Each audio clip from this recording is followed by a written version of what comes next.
చూడురిగా ఎవరికి భరోసా ఎవరికి నిరాశ. సో మన తమ్నెల్ మీద పెట్టిన అంశం ఏది, పెట్టుబడి సాయం అమలుపై అన్నదాతల్లో అయోమయం. సో రైతులంతా కూడా మీరు చూసినటువంటి వార్త, కొంత అప్డేట్స్ ఉన్నాయి. సో ఈ భూములు ఎవరెవరికి వర్తిస్తాయి, ఎవరెవరికి వర్తించవనే ఒక అంశం ఉంది దీంట్లో. హనుమకొండ జనవరి రైతు భరోసా పథకం కింద రాష్ట్ర ప్రభుత్వం పెట్టుబడి సాయాన్ని ఎకరాకు 2000 అదనంగా ఇవ్వనున్నట్టు చేసిన ప్రకటన అన్నదాతల్లో ఒకంత ఆనందాన్ని నింపగా, అదే క్రమంలో సాగేతర భూములకు రైతు బంధు ఇచ్చే ప్రసక్తి లేదన్న ప్రకటన మరో పక్క గుబులు రేపుతోంది.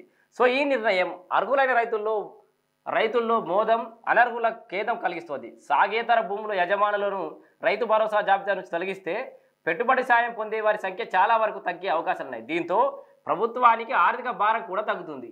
ఈ మేరకు ఇటీవల జరిగిన మంత్రిమండలి సమావేశంలో జనవరి 26వ తేదీ నుంచి సాగు యోగ్యమైన భూములకు మాత్రమే సాయం అందించాలనే నిర్ణయాన్ని ఆమోదించిన విషయం తెలిసిందే.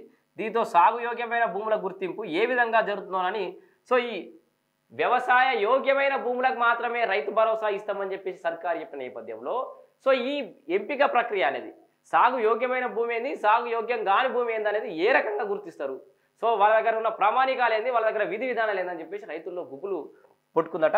సో ప్రభుత్వ వర్గాల మౌఖిక ఆదేశాలు వ్యవసాయేతర భూములు గుర్తించేందుకు అవసరమైన కార్యాచరణ రూపొందించే పనిలో యంత్రాంగం నిమగ్నమైంది. సో మొదలైన కసరత్తు. సో గత బీఆర్ఎస్ ప్రభుత్వంలో రైతు బంధు సాయాన్ని ఎడాపెడా అందజేశారు. భూములున్న ప్రతి వారికి సాయం అందింది. గత ప్రభుత్వం 2023-2024 వానాకాలం సీజన్లో రైతు బంధు పథకం ద్వారా జిల్లా వ్యాప్తంగా 1,50,000 మంది రైతులకు చెందిన భూములకు 150 కోట్లు, యాసంగి సీజన్లో 148 కోట్లు పెట్టుబడి సాయం వారి బ్యాంకు ఖాతాలో జమ చేసింది. సో ఎప్పుడు గత ప్రభుత్వం ఇందులో వ్యవసాయేతర భూములతో పాటు నివాస స్థలాలకు సైతం రైతు బంధు వర్తింపజేసిందనే ఆరోపణలు కూడా ఉన్నాయి. ఇవన్నీ మనం కంటిన్యూగా చూస్తున్న వార్తలే. అయితే ఈ నేపథ్యంలో కాంగ్రెస్ ప్రభుత్వం సాగు యోగ్యమైన భూములకు మాత్రమే రైతు భరోసా వర్తింపజేయాలని నిర్ణయించింది. సో ఇందుకు అవసరమైన మార్గదర్శకాలను 1-2 రోజుల్లో విడుదల చేసే అవకాశం ఉన్నట్లు అధికార వర్గాలు పేర్కొంటున్నాయి. దీంతో సాగేతర భూములు గుర్తించేందుకు జిల్లా యంత్రాంగం కార్యాచరణ సిద్ధం చేస్తోంది. సో కార్యాచరణ ఎలా ఉండబోతోంది, గ్రామ సభల్లో రైతు భరోసా లబ్ధిదారులు సాగు భూముల వివరాలు వెల్లడించేందుకు ఏర్పాట్లు చేస్తున్నారు. వ్యవసాయ, రెవెన్యూ, నీటిపారుదల, పురపాలక, R&B శాఖల సంయుక్త కార్యాచరణతోనే వ్యవసాయేతర భూములను గుర్తించే ప్రక్రియ చేపట్టాలని అధికార యంత్రాంగం నిర్ణయానికి వచ్చింది. చూసిరా, దీంట్లో ఎన్ని శాఖలు దీంట్లో ఇన్వాల్వ్ అయితే తప్పితే వ్యవసాయేతర భూములు ఎన్ని ఉన్నాయి అనేది తెలిసే అవకాశం లేదు. ఎందుకంటే వ్యవసాయం ఓకే, రెవెన్యూ అవి నాలా కన్వర్షన్ అయ్యి ఈ వెంచర్లకి ఇట్లా మారినాయా లేదా తెలవాలి, నీటిపారుదల శాఖ ఇరిగేషన్ కోసం భూములు ఏమైనా తీసుకున్నారో తెలవాలి, పురపాలక శాఖ మున్సిపల్ డెవలప్మెంట్లు ఏమైనా పోయినాయా, R&B శాఖ రోడ్లలో ఏమైనా పోయినాయా. సో సంయుక్త కార్యాచరణతోనే వ్యవసాయేతర భూములను గుర్తించే ప్రక్రియ చేపట్టాలని అధికార యంత్రాంగం నిర్ణయానికి వచ్చింది. సో ఎన్ని రకాల వ్యవస్థలు పనిచేస్తేనే ఇవన్నీ అసలు సాగేతర భూములు ఎన్ని ఉన్నాయని తెలిసే అవకాశం అయితే ఉంది. సో ఈ శాఖల ఆధీనంలోకి భూములను సంబంధించిన రికార్డులను వివరాలను సిద్ధం చేసుకుంటాయి. ఆయా శాఖలన్నీ ఈ వ్యవసాయేతర భూములకు సంబంధించిన వివరాలన్నీ కూడా సిద్ధం చేసుకుంటున్నాయి. సో ఈ భూములకు వర్తించదు. సో ఏ భూములకు రైతు భరోసా వర్తించదనే ఒక అంశాలు ఇక్కడ ఉన్నాయి. ఒకసారి మీకోసం చదువుతా. రాళ్ళు, రప్పలు, కొండలు, గుట్టలు, స్థిరాస్తి వెంచర్లు, నివాస, పారిశ్రామిక, వాణిజ్య అవసరాలకు ఉపయోగించే భూములు, నాలా మార్పిడి చేసినవి, వివిధ ప్రాజెక్టులకు ప్రభుత్వం సేకరించిన వ్యవసాయ యోగ్యం కాని భూములకు రైతు భరోసా వర్తించదు. ఇది అందరికీ మనం తెలిసిందే. సో దీనికి సంబంధించి రెవెన్యూ అధికారులు గ్రామాల వారీగా సమాచారం సేకరించనున్నారు. గత ప్రభుత్వంలో పరిశ్రమలు, స్థిరాస్తి భూములు, ప్రభుత్వం సేకరించిన భూములకు సైతం రైతు బంధు అందడంతో కోట్లాది రూపాయలు దుర్వినియోగం అయ్యాయి.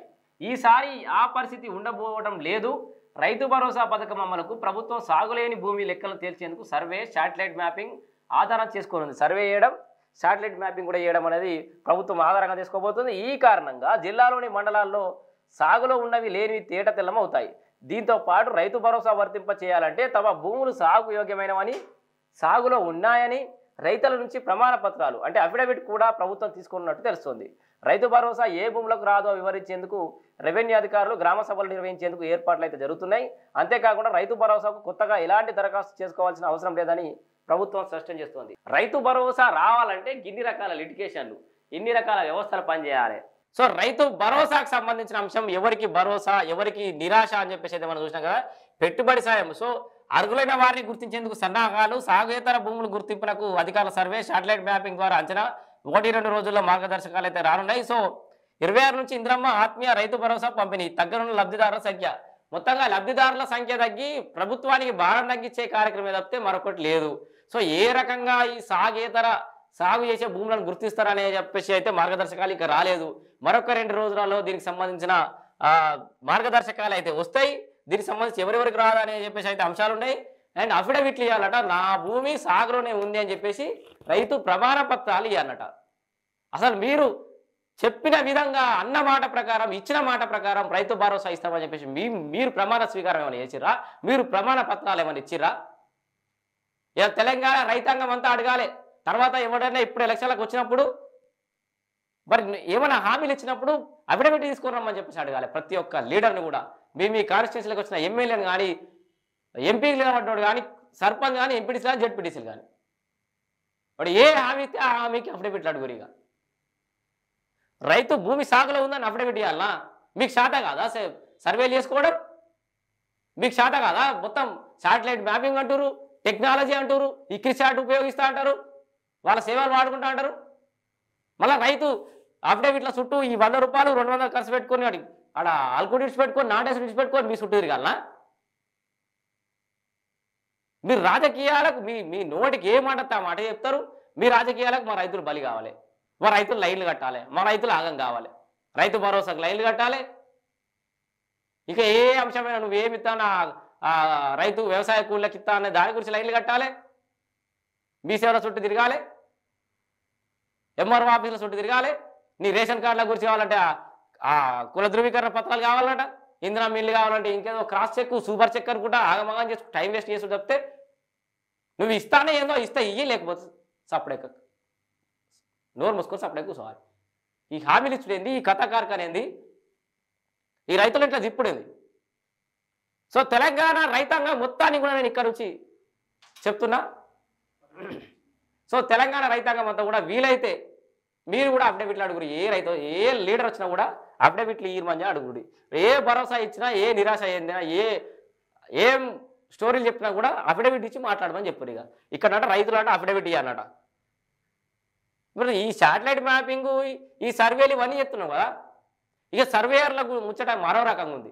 ప్రతిదానికి రిజిస్ట్రేషన్లో భూభారతకు సంబంధించి రిజిస్ట్రేషన్లు అయితే శాటిలైట్ సర్వే అయిపోవాలి, మ్యాపింగ్ అయిపోవాలి, మ్యాప్లు నచ్చిన తర్వాతనే రిజిస్ట్రేషన్ అని చెప్పేసి బీఆర్ఎస్ పార్టీలో ఒక ట్వీట్ పెట్టారు ఎక్స్ వేదికగా. వాళ్ళకు బుద్ధి లేదు, కాంగ్రెస్ వాళ్ళకు బుద్ధి లేదు.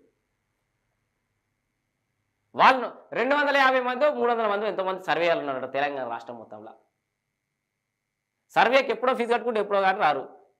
ఇక సర్వేయర్లకు పైసలు ఇవ్వాల్సి వస్తుంది, సర్వేయర్ల చుట్టూ ఎదిరియాల్సి వస్తుంది, రైతులు మోసపోతారని బీఆర్ఎస్ వాళ్ళు చెప్పుకొస్తారు కాకమ్మ కథలు. 10 ఏళ్లలో సర్వేయర్లను మీరెందుకు రిక్రూట్మెంట్ చేయలేదు? మీకు కూడా చేత కాలే కదా. సో ఇక్కడ రైతులకు సంబంధించి మొత్తం ఎటు వేరే 5వ పేజీకి వచ్చింది కథ. రైతు భరోసా సంబంధించిన అంశం గీడు ఉంది. ఏ పేజీలో కనీసం వీళ్ళు 5వ పేజీలన్నా రాశారు. మిగతా పేపర్లలో ఆ బూసు కూడా లేదు. రైతులకు సమస్యలు మొత్తం మర్చిపోయినట్టు ఎక్కడన్నా పట్టుకొస్తుంది. వాహిని టీవీ ఏ మూలకున్నా కూడా రైతు సమస్యలు ఉంటే మాట్లాడుతుంది. ఏ పేపర్లో రాని రోజు కూడా రైతు సమస్యలు ఏమైనా ఉంటే మాట్లాడుతుంది. మా రైతు సోదరులతో ఫోన్ కాల్ తీసుకొని మాట్లాడతాం మేము. రైతు భరోసా గురించి, రైతు రుణమాఫీ గురించి కానీ, రైతుకు సంబంధించిన ఏ అంశం గురించి అయినా కూడా వాహిని టీవీ వెనక్కి తగ్గది. సో ఇది రైతు భరోసాకు సంబంధించిన అంశం ఇది.